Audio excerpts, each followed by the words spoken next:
치과질환, 치성상악동염. 치성상악동염은 치과질환이 원인이 돼서 생긴 상악동염이라고 말씀드렸고요. 치과에서 이것을 치료하는 이는 원인을 제거해야 되기 때문에 그렇습니다. 원인이 남아있는데 열심히 치료해도 원인에서 계속 나쁜 일을 하고 있다면 상악동염은 치유될 수 없다는 것이죠. 그렇기 때문에 치과질환 중에 어느 것이 이런 상악동염, 축농증을 만들까요? 하는 설명을 드리려고 합니다. 첫 번째, 치아 우식증이 빨리 치료하면 끝나는 일인데 시간이 가면서 속에 있는 신경과 혈관을 부패시켰습니다. 그러면 그걸 치수염이라고 합니다. 치수염 많이 아프죠? 나 이가 너무 아팠어, 치통이 있었어. 그러면 80%가 대부분 다 이런 과정의 치통을 경험하신 분들입니다. 그래서 신경치료를 합니다. 그런데 신경치료를 했다고 해서 100점 맞게 회복됐을까요? 그렇지 않습니다. 그 속에 몸의 상태가 나쁠 때, 영양이 나쁠 때, 면역이 나쁠 때 병균이 남아있던 것들이 다시 병을 일으킬 수 있어요.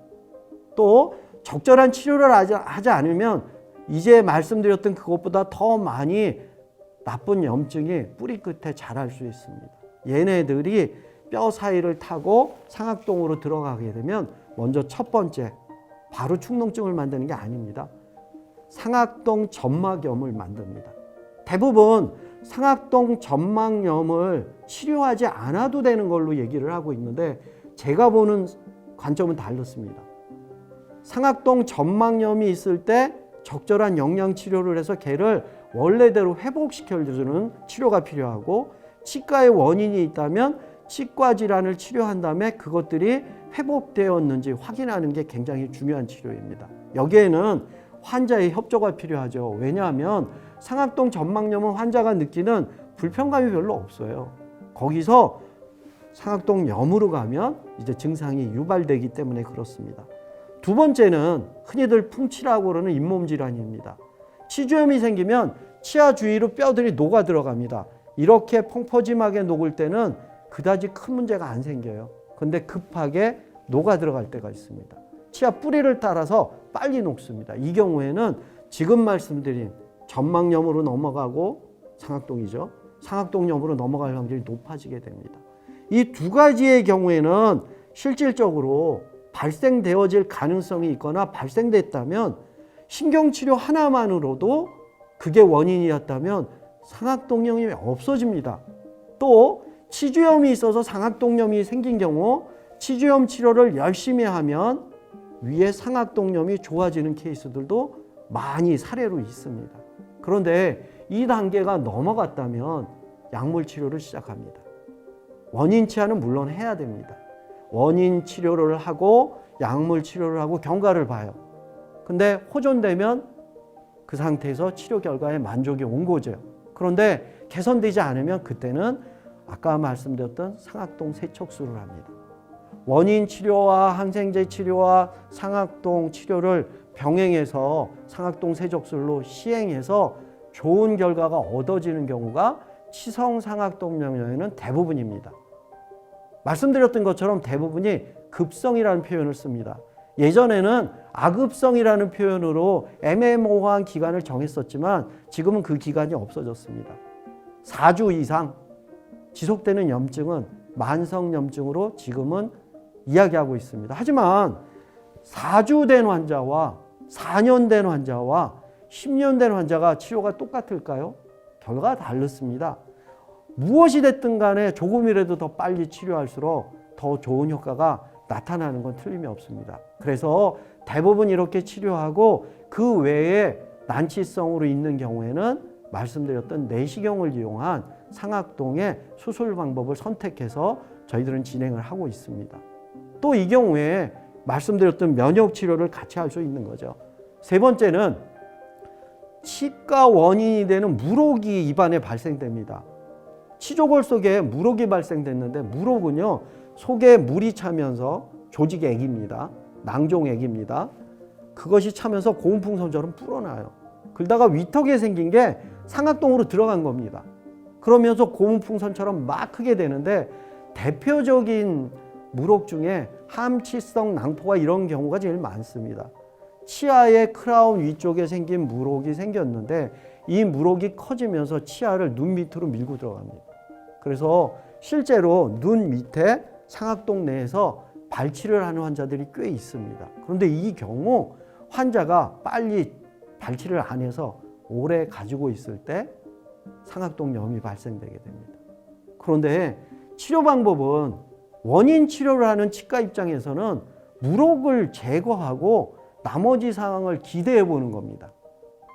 물혹을 제거하고 바로 상악동에 어떤 수술을 하는 방법은 환자가 가지고 있는 생리적인 치유 과정을 무시하는 치료입니다. 그래서 물혹을 제거하고 기관을 가지고 보면서 말씀드렸던 영양치료 또는 필요에 따라서는 항생제 치료를 단기간 할 수 있습니다. 대부분 환자 1차적으로 원인 제거, 물혹 제거로 치유되는 경우가 많습니다. 그렇지만 그 이후에 염증이 계속 있으면 말씀드렸던 상악동 세척 방법이라든지 또는 내시경을 이용한 수술 방법을 진행할 수 있습니다. 이제 네 번째로는 임플란트입니다. 임플란트랑 관련된 염증은 수술과 동시에 생기는 합병증, 수술 후에 관리 후에 관리하면서 생기는 합병증. 그러나 방법은 동일한 거죠. 어떤 원인이 됐든 간에 다시 한번 말씀드리는 포인트는 원인, 치과 치료 해야 됩니다. 그리고 동반돼서 상악동 치료를 어떤 방법으로 할까입니다. 약물 치료, 영양 치료를 할까? 약물 치료와 상악동 세척을 할까? 약물 치료와 내시경을 이용한 수술을 할까? 이런 단계별 치료를 저희가 진행하고 있습니다.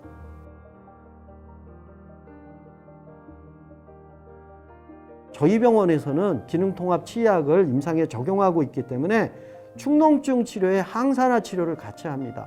항산화제는 5-6가지가 있습니다. 그 중에 어느 게 치과에 접목할 때 좋을까? 이제 환자의 몸 상태에 따라서 씁니다. 비타민 C도 쓸 수 있고 비타민 E도 쓸 수 있고 코엔자임 Q10도 쓸 수 있고 아연도 쓸 수 있고 셀레늄도 쓸 수 있고 여러 가지가 많습니다. 특히 상악동염인 경우에는 아연이 굉장히 좋은 걸로 추천되어지고 있지만 비타민 C도 아주 뚜렷한 효과를 가지고 있습니다. 그래서 이런 것들을 쓰고요.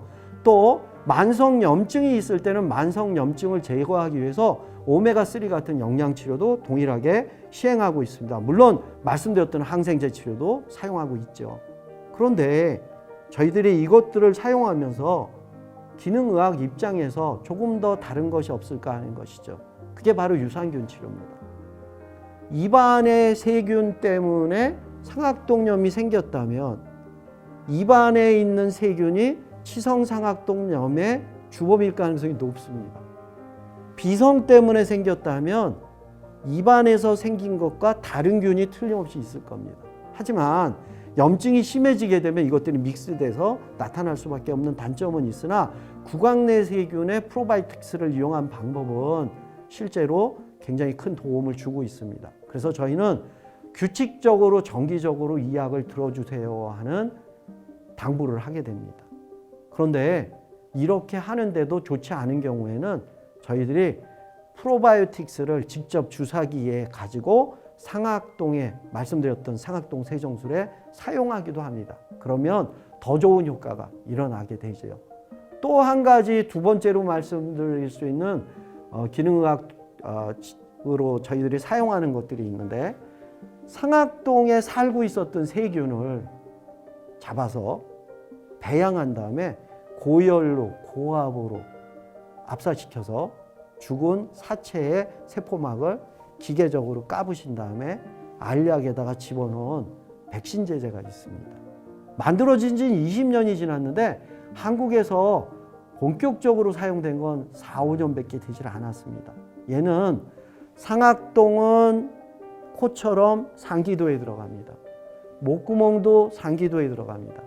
기관지하고 폐는 하기도입니다. 그런데 이 기도는 통으로 하나로 되어 있기 때문에 이 속에 공통적으로 있는 세균을 잡은 겁니다. 그 8가지 종을 잡아서 아까 말씀드린 작업으로 했기 때문에 얘는 정확하게 말씀드리면 상기도에 생기는 하기도에 생기는 모든 감염의 백신으로 작용될 수 있다는 거죠.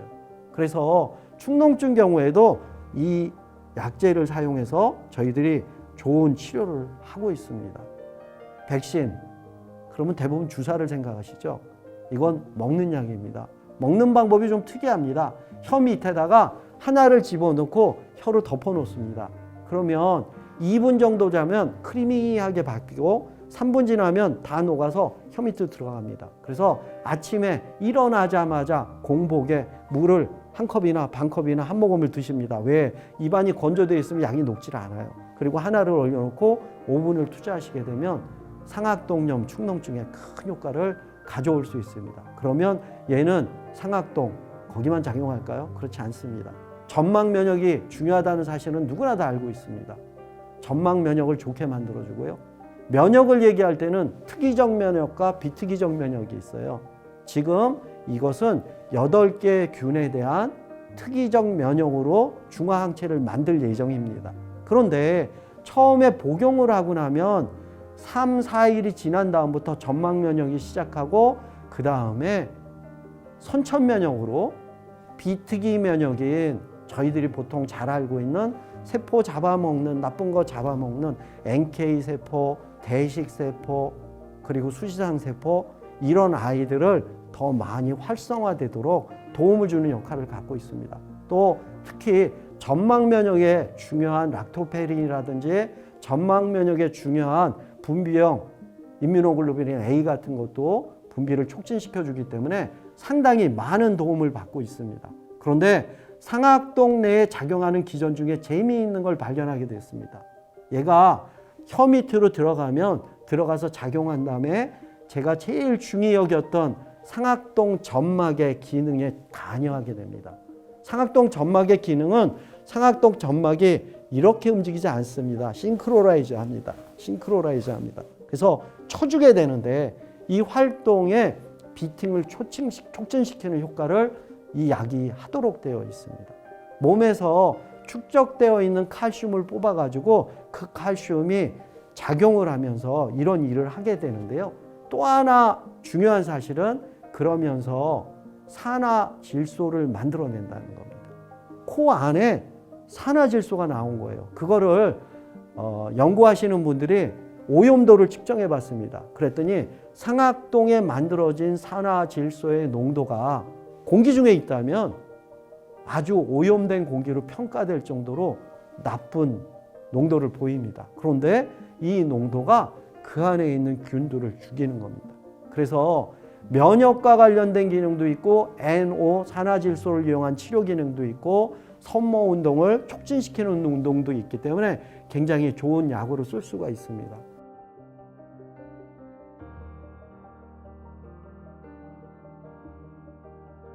그러면 백신인 지금 말씀드린 세균, 용해, 제제를 이용한 치료 때 이 제제는 어떻게 써야 될까요?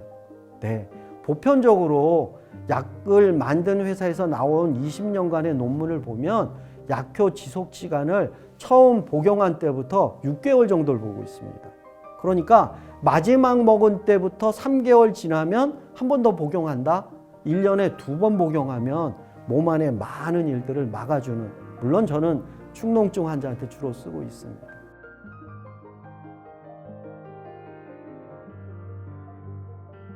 이 약을 얘기하다 보니까 마지막 하나를 말씀드리고 마치려고 합니다. 제가 축농증이 있는 환자한테 이 약을 썼습니다. 축농증은 물론 좋아졌는데요. 입안에 있었던 임플란트 주위의 염증이 좋아지기 시작했습니다. 그래서 최근에 동유럽에서 발표된 논문을 보니까 우리 입안에 있는 임플란트의 주위염으로 뼈가 녹게 만드는 사이토카인들을 얘네들이 감소시킬 수 있다 하는 논문이 나오기 시작했습니다. 그래서 환자분께 말씀드리고 임플란트 주위염이 있는 환자분들에게도 저희 병원에서는 선택적으로 사용하고 있습니다. 자, 오늘 말씀드린 건 축농증입니다. 왜 치성상악돔이 생기는지 이유를 말씀드렸고, 그럴 때 단계별로 치과에서는 어떤 치료를 하고 있나 말씀드렸어요. 환자분들이 다니고 있는 병원에서 치료하고 있는데 계속 난치성으로 있다면 한번 치과를 방문해서 정확하게 치성의 원인 가능성이 있을까 없을까 한번 판단해 보시는 건 어떨까 하는 의미로 이 영상을 준비했습니다.